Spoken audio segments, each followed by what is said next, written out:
The ultimate aim of the ego is not to see something, but to be something. Rise above sectional interests and private ambitions.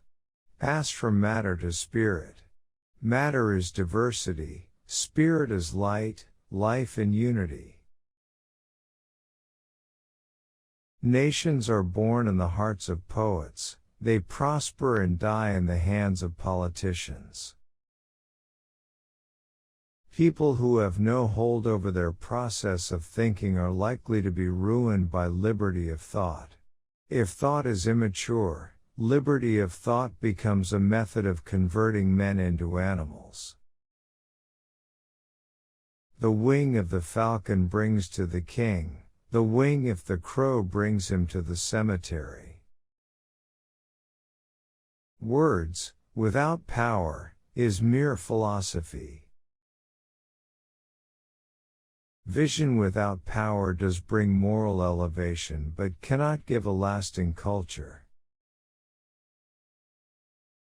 I have seen the movement of the sinews of the sky, and the blood coursing in the veins of the moon.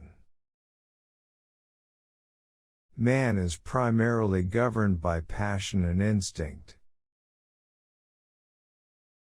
Islam is itself destiny and will not suffer destiny. Destiny is the prison and chain of the ignorant. Understand that destiny, like the water of the Nile, water before the faithful, blood before the unbeliever.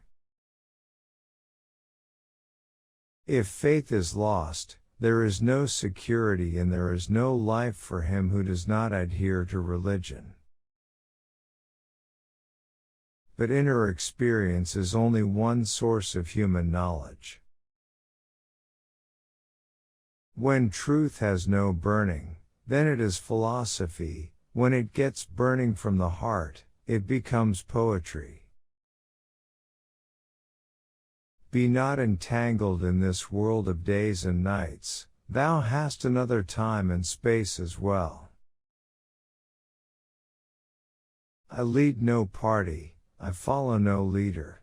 I have given the best part of my life to careful study of Islam, its law and polity, its culture, its history and its literature. God is not a dead equation. It is true that we are made of dust. And the world is also made of dust. But the dust has motes rising.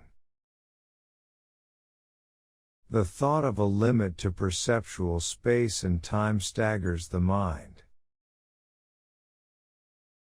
Thou art not for the earth, nor for the heaven, the world is for thee, thou art not for the world. A wrong concept misleads the understanding, a wrong deed degrades the whole man, and may eventually demolish the structure of the human ego. Sexual self-restraint is only a preliminary stage in the ego's evolution. It is the nature of the self to manifest itself. In every atom slumbers the might of the self. But only a brief moment is granted to the brave, one breath or two, whose wage is the long nights of the grave. If the object of poetry is to make men, then poetry is the air of prophecy.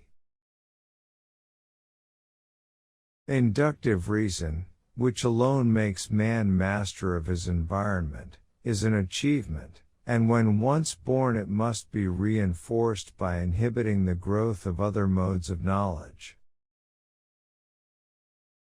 The scientific observer of nature is a kind of mystic seeker in the act of prayer.